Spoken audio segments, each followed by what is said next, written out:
What's going on, YouTube? Sir Lancelot here, and we are coming back with another weekly recap. And I thought I would change it up this week, see how things turn out with this format, which is I'm going to do 3 separate videos, featuring each round, so I can go a little bit more in depth, show some more replays, and so you won't have to watch, like a 45-minute video of me yapping, because I don't think anybody wants that. And I know I haven't been streaming lately a lot, so I do hope I can get back to streaming this weekend. I have been really busy, so yeah, thank you for continuing to support me, watching my videos, whether that be on YouTube or on Twitch.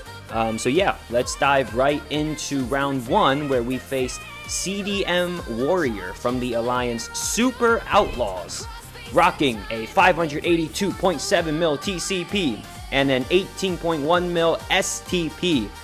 So let's dive right on in to my attacks. Thank you so much for tuning in to this video that I made. Please, if you like this video, please like and subscribe to my channel. For more information about my Twitch streams, please consult the description box below, along with a very, very cool server that is primarily dedicated to building a great community in MSF, as well as providing counters for both CC and War. And in the description box below, you will also find a sheet that leads to plenty of counters for CC and War that very good players continue to post on each and every day. So please make sure to check out all those things, and they can all be found in the description box below. Enjoy the video. So in room 1, CDM ran Odin, parts of Illuminati, Thanos Endgame, and Living Mummy, and I ended up doing this room last because I definitely knew I wanted X here to not only stop the speed ups that Hank and Shuri spawned in with, but also to kind of counter Odin, right? Because one mythic kind of counters the other mythic as they slowly come out, and X is a great counter into Odin because his special will not only get rid of Odin's charges, but also strip Odin's battlefield effect. And I was debating what other tunes I should run with X, and I figured Immortal X-Men pair very well with X, and they kind of serve a few purposes here. So one is because X does not have immunity on spawn, Shuri would have targeted him unless I brought in a controller with more speed bar, hence Storm, right? So Immortal X-Men do spawn in with safeguard immunity, which means Shuri will go after Storm but do nothing because of the safeguard immunity. Okay, and then Storm goes, I end up stunning Hank because Hank is just super annoying. Even, almost 2 years later, this old stat tune is still causing headaches everywhere. So I decided I didn't want to deal with that headache. I stunned him. Mostly I also could have stunned Living Mummy if I really wanted to, but Living Mummy is slow compared to everyone else on this team, and I figured I could deal with Living Mummy a bit later, and I just didn't want Hank ulting and healing his team back up, doing all those shenanigans. Then I started working on Odin, and as you can see, everyone now has trauma heal block, which means Hank with his passive can't heal anybody up. And Odin now does his special, but because of the trauma, he doesn't flip anything. And because of the heal block, he doesn't heal anybody, so that was beautiful. Then Xavier, I go in special on Odin, because as I said previously, it gets rid of the charges. It also gets rid of the battlefield effect. As you can also see now, Odin also has trauma, so later on in the fight, well, when we get there, we'll talk about it. Cyclops goes next. I special on Living Mummy. Then Rachel here. I special with Rachel because I wanted to spread the stun to Odin. And as you can see, because of the trauma, normally he doesn't get trauma, but because of X's, there's a line in X's kit where, enemies that normally can't gain trauma can gain trauma if they have defense down. So Odin now does have trauma, which means he can't clear the stun, which is great. He's just sitting there like an idiot. Then Thanos goes because he's also blinded due to X special. His special doesn't do anything. Then I ult with Polaris onto Thanos because now I do want to kill him with Storm ult when she does ult. Otherwise, if I proc him, it could suck a bit of efficiency. I don't think it kills anybody, but I just want to be as efficient as possible. Then Living Mummy goes in specials, but because of the trauma heal block, he doesn't do anything with that special. Then Storm goes and ults, and I kill everybody except for Living Mummy. But he revives with basically no health. Then I just ult with Xavier, and that was that. So very clean counter, very efficient counter. So moving on to the next room. And moving on over to his room 2 where he ran full New Mutants. I have been running Phoenix Force on offense primarily to deal with New Mutants because then that frees up my F4, that frees up my X, that frees up my Daemon to be used elsewhere. So this has been a really, really solid counter. As you can see, very, very, very efficient for an 8368. So essentially in this fight, you just have so much control over New Mutants, right? Because Magneto gets to go and ult, which will steal ult energy from New Mutants. Meaning, even if you don't get ability blocks on Warlock and Wolfsbane, they will not ult, which is perfect. And the only way this can get dicey is if Cannonball Special ends up killing the SK. But because my SK is kind of built at 4 diamonds, it still does massive damage, right? It still does massive damage to SK. But then, Magneto goes, ults, puts out some juicy trauma silences on a few people. And then Odin gets to go next, and I special with him to heal back up, give my team speed ups. No battlefield effect, but the special really is just to heal my team back up and to give my team speed ups. Then Shadow King goes next, and I special into Warlock because SK special, as you can see, applies trauma ability block, which means no flippy. Then Omega Red goes next, and I special on Wolfsbane for another trauma ability block. As you can see, great control over the entire team. The only thing that's annoying is dealing with the healing from Magic. So then my next target is Magic. I ult with Phoenix onto Magic for another trauma ability block, and I end up killing her. So now there's no more of that ridiculous passive healing. So annoying. As you can see, Wolfsbane ability block, so she just basic. Warlock goes, also ability block, so just basic. Then Sunspot, very fortunate here, he bled out because his special is unavoidable, so that would have done a bit more damage. But I feel like I could have just sustained back up anyways. Then Magneto goes next. I special here, end up killing off Cannonball.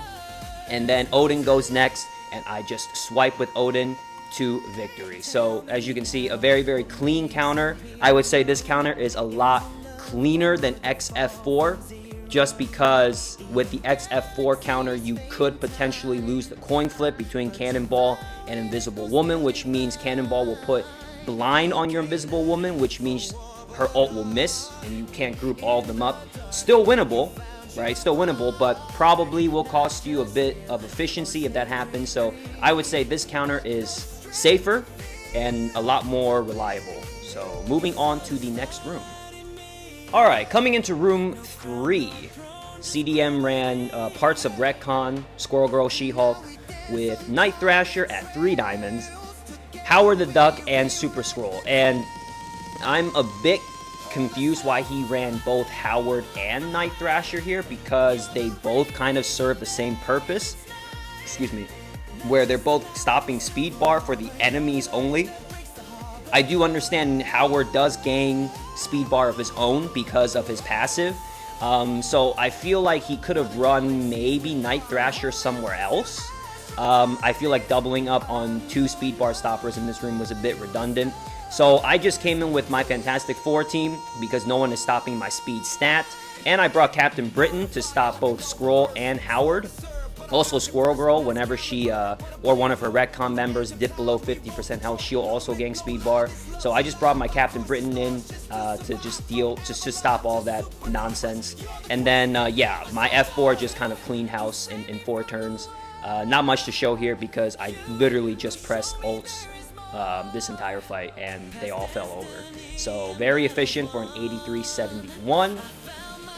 Then moving on over into his room 4, where he ran Mephisto, Leader, Superior 6.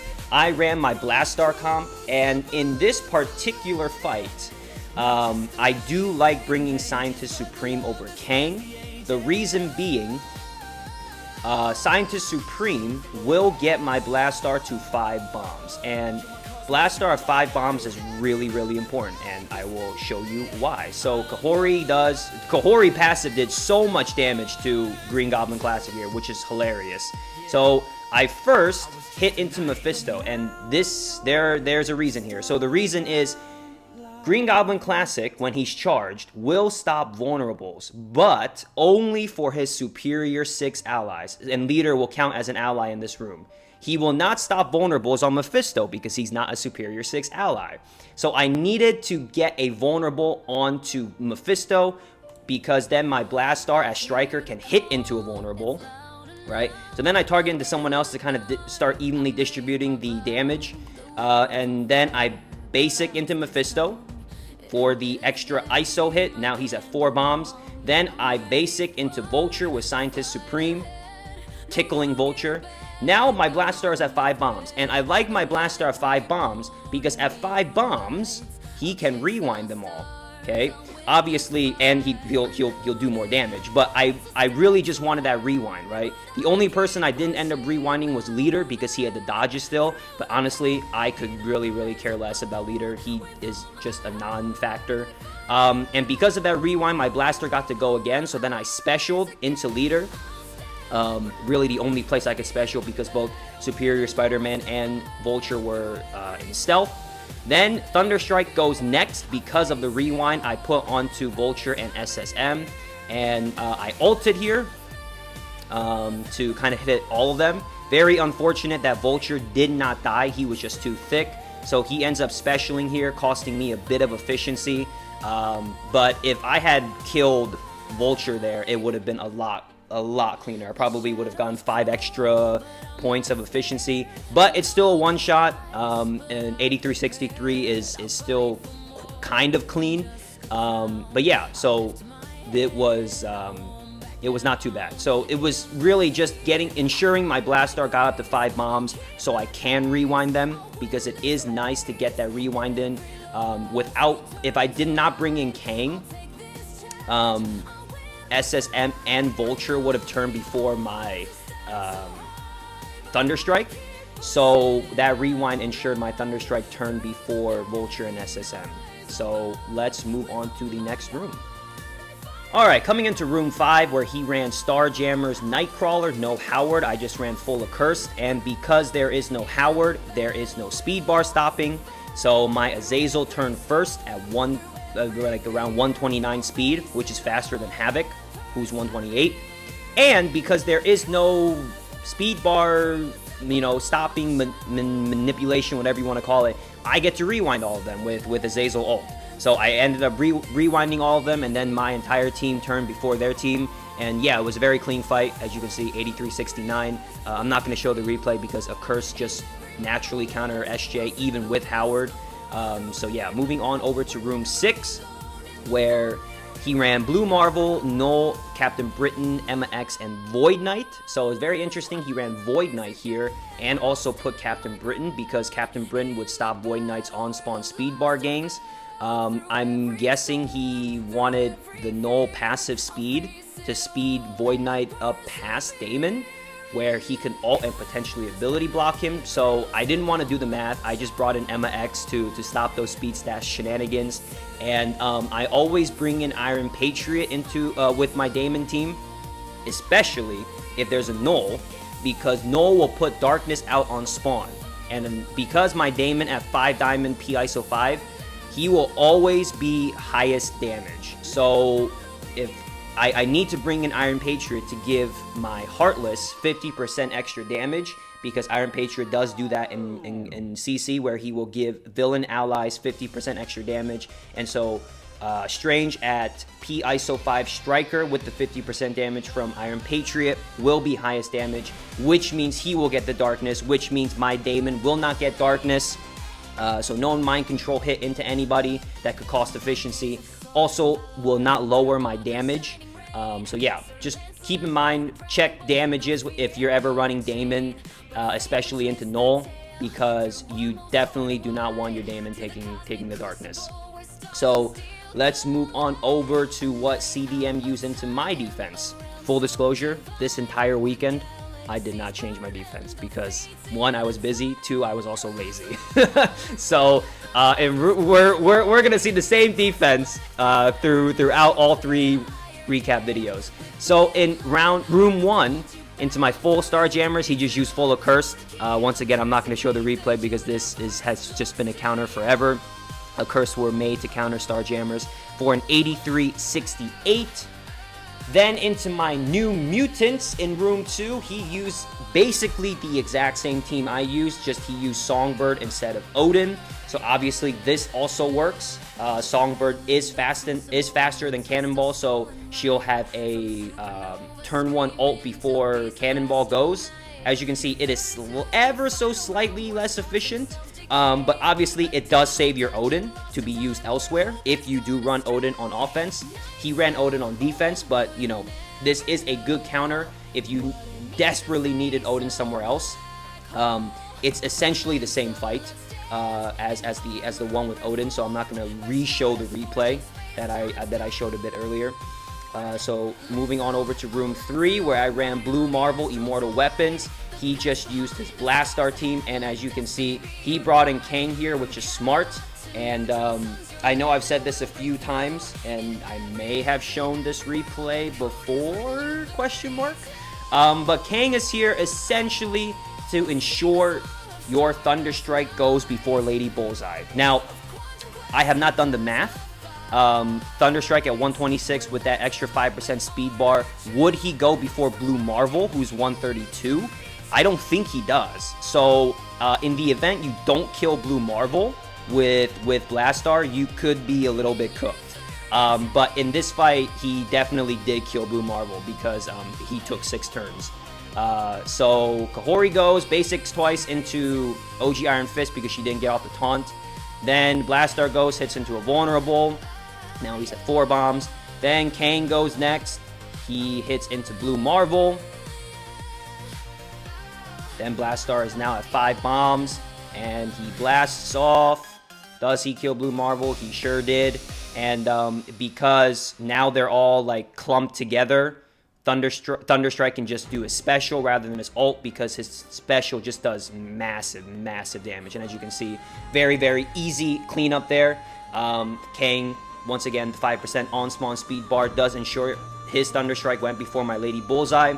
So yeah, Kang is just good insurance here because you are most likely not killing the entire team. Even, you know, his Blastar being 3 diamond, he didn't wipe the whole team. So yeah, Kang is just very good insurance. So moving on over to the next room. And coming into my room 4 where I ran Superior 6 Leader. Honestly, this defense just looks so easy on paper, but it has slowly become such an annoying defense to deal with. Mostly due to the 50% extra health from Leader. Like, that is just so huge to keeping, especially these newer stat tunes alive. Which, you know, if they're kept alive past the initial barrage from your team, it could get very dicey. So he ended up running full Immortal X-Men, as you can see, for a very inefficient score. So my defense, really its main goal was to pull Sentry with his Daemon comp. That allows me to have a better chance of winning on efficiency because then he can't run, or my opponent can't run Sentry as a plug and play elsewhere, right? So if he had run Sentry here instead of Polaris or Cable, he would have gotten a much better efficiency score because Sentry will stop that extra health from Leader, and he's also stopping a bunch of other things as well, you know, primarily speed bar gains from this team. So like, I will take an 8350 any day of the week, provided as long as I play clean as possible on offense as well, because I am slightly heavy on the offense side. I'm not going to show this replay because, one, I would never recommend full Immortal X-Men into this team anyways, and two, it's just going to take way too long to show the replay. So, yeah, you know, moving forward, if you can spare Sentry and you want to use Immortal X-Men into this, I would highly recommend using Immortal X-Men Sentry. Otherwise, there are plenty of other counters, which I will show, I believe, in my round 2 or my round 3 recap, that you can also use into this team for a very efficient score as well. Then in my room 5, I ran Mephisto, Living Mummy, Super Skrull, Thanos Endgame, and Darkstar. I really like pairing Mephisto with Super Skrull. 1, because Mephisto, you have to stop his speed stat, but then also 2, you have to stop Super Skrull's speed bar gains, right? So it's kind of like a two-pronged horse. Obviously, you can use Blastar here to stop all those shenanigans. But I also like the Thanos Endgame Darkstar combo because, let's say you proc Thanos and you end up killing somebody, then Darkstar will ping with her passive as well. And so CDM just brought in X to stop speed bar from Skrull and F4 to stop the speed stat from Mephisto. And he brought in Namor for the offense up. And I am just super curious how Namor lived, unless he didn't push the Thanos, because it is wild that his Namor lived. I can understand him living if he didn't proc Thanos. So let's see. So Invisible Woman goes and ults here. Does crazy amounts of damage. Nope, he proc Thanos. Oh my gosh, and his Namor lived. What a Chad. Oh my gosh, his Namor lived. Okay, so obviously, this counter could have been slightly less efficient if his Namor had died. It is quite fortunate that his Namor lived, so he did end up getting a very good efficiency score. However, I will take it, right? Like, this is a pretty big investment into this team. He had to burn both X here and F4. Now, obviously, I don't have Phoenix Force on defense, so he really didn't need X anywhere else. But if I had run Phoenix Force on defense, this would have been a very good pull as well. So moving on over to the last room. And finally, into my room 6, I ran Null Gore combo with Songbird, Cable, and Sentry. And this is why I feel like they really have to bring Sentry here, right? Because 1, Null Gore combo is gaining speed stat. Then my Cable is also giving speed bar to the entire team. And all of these other tunes are super fast, have super fast base speeds. Sentry is 128, Gore is 129, Null is 127, and Songbird is 132, right? So with the extra 5% speed bar, they will be going super fast. Not only that, Sentry will also assist from these turns, right? So when he assists, he'll also gain, I believe, 10% speed bar. So there's just so many speed shenanigans happening here. I'm also stopping all forms of speed gain myself, or speed manipulation, right? Because Sentry stops bar, he stops speed stat, he also stops speed reduction. And in this room, you can't really cheese it with Fury because you'll lose the speed ups. So really, there's no room to manipulate speed on his end. So the only way to stop speed is to bring in Sentry, right? Like, I guess he could have brought in Emma X and a speed bar stopper, but 1, he had Emma X on defense, and 2, then that means you're probably giving up Iron Patriot, so your Daemon is not going to hit as hard. Alternatively, you also could have brought in like a speed bar. He could have brought in like a speed bar stopper, and then just eaten the Null Gore combos ult. But that would have definitely cost a bit more efficiency. So if he wanted to be like as clean as possible with this counter, he definitely needed to have bringing in Sentry here. And as you can see, he was very clean. There are options if you really needed to use Sentry somewhere else. There are options. But yeah, so I just really like this team. Super fast team, and you know, they do a lot of damage initially. So yeah, I really enjoyed running this team in room 6, because it served its purpose, right? Like, it pulled Sentry away from being used potentially as a plug and play, because Sentry really is good as a plug and play into certain comps. So that'll do it for round 1's recap. And stay tuned for rounds 2 and 3. But until next time, this has been Lance. Peace out.